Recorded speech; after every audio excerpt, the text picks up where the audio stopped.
MLC ఎన్నికల్లో గెలిచి తెలంగాణలో కాంగ్రెస్ పార్టీకి తామే ప్రత్యామ్నాయ శక్తిగా మారాలి అని కమలనాథులు భావిస్తున్నారు. 3 ఎమ్మెల్సీ స్థానాలలో గెలిచేందుకు వ్యూహాత్మకంగా కాషాయ పార్టీ నేతలు పావులు కదుపుతున్నారు. ఎమ్మెల్సీ ఎన్నికల్లో బీజేపీ ప్రచార అస్త్రాలపై మరింత సమాచారం మా ప్రతినిధి విక్రమ్ అందిస్తారు. తెలంగాణలో ఈ నెల 27వ తేదీన జరగబోయే 3 ఎమ్మెల్సీ స్థానాలపై బీజేపీ ఫోకస్ పెట్టింది. అందరికంటే ముందుగానే అభ్యర్థులను ప్రకటించి బీజేపీ ముందుగానే ప్రచారంలో దూసుకు వెళ్తున్నట్లు స్పష్టంగా అర్థమవుతుంది.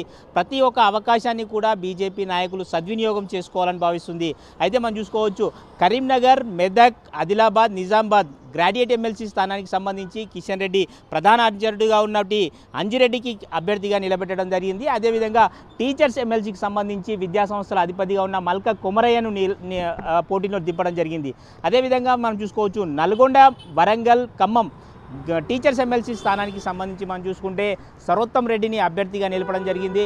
3 అభ్యర్థులను గెలిపించుకొని ఆ మండలిలో ఎమ్మెల్సీల సంఖ్య పెంచుకోవాలని చెప్పి బీజేపీ భావిస్తుంది. ఈ నేపథ్యంలో మనం చూసుకోవచ్చు, గ్రాడ్యుయేట్ ఎమ్మెల్సీకి సంబంధించి ప్రభుత్వం మీద వ్యతిరేకతను సద్వినియోగం చేసుకొని పూర్తి స్థాయిలో విజయం సాధించాలని చెప్పి గ్రాడ్యుయేట్స్కి సంబంధించి పట్టభద్రుల సంకల్ప యాత్ర అంటూ కరీంనగర్లో భారీ యాత్ర నిర్వహించారు. కేంద్ర హోంశాఖ సహాయ మంత్రి బండి సంజయ్ నేతృత్వంలో పట్టభద్రుల విజయ సంకల్ప యాత్ర అంటూ కరీంనగర్లో భారీ ర్యాలీ నిర్వహించారు.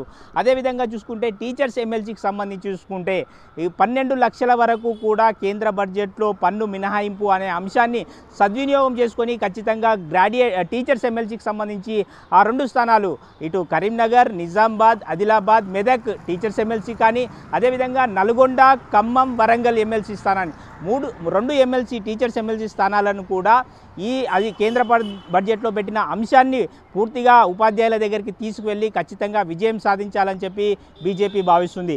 ఇప్పటికే మనం చూసుకోవచ్చు, గ్రాడ్యుయేట్ ఎమ్మెల్సీ కానీ టీచర్స్ ఎమ్మెల్సీకి సంబంధించి సన్నాహక సమావేశాలు నిర్వహించుకున్నారు. ప్రతి ఒక్క అవకాశాన్ని కూడా వినియోగించుకోవాలనుకుంటున్నారు. ఎమ్మెల్యేలు, ఎంపీలు పూర్తి స్థాయి ప్రచార బాధ్యతలను అప్పగించారు.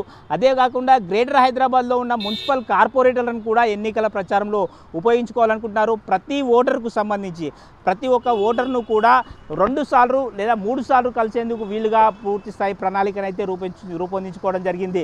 దాదాపుగా మనం చూసుకోవచ్చు, టీచర్స్ ఎమ్మెల్సీ స్థానాల్లో విజయం సాధించేందుకు పూర్తి స్థాయిలో ఉపాధ్యాయులందరితో సమావేశాలు ఏర్పాటు చేసుకుంటున్నారు. అదేవిధంగా గ్రాడ్యుయేట్ ఎమ్మెల్సీకి సంబంధించి ఓటర్ల సంఖ్య భారీగా ఉన్న నేపథ్యంలో అక్కడ సంబంధించి ఏ విధంగా వ్యూహంతో ముందుకు వెళ్ళాలి అన్న దానిపై ఎప్పటికప్పుడు కేంద్ర మంత్రి కిషన్ రెడ్డి దిశానిర్దేశం చేస్తున్న పరిస్థితి అయితే ఉంది.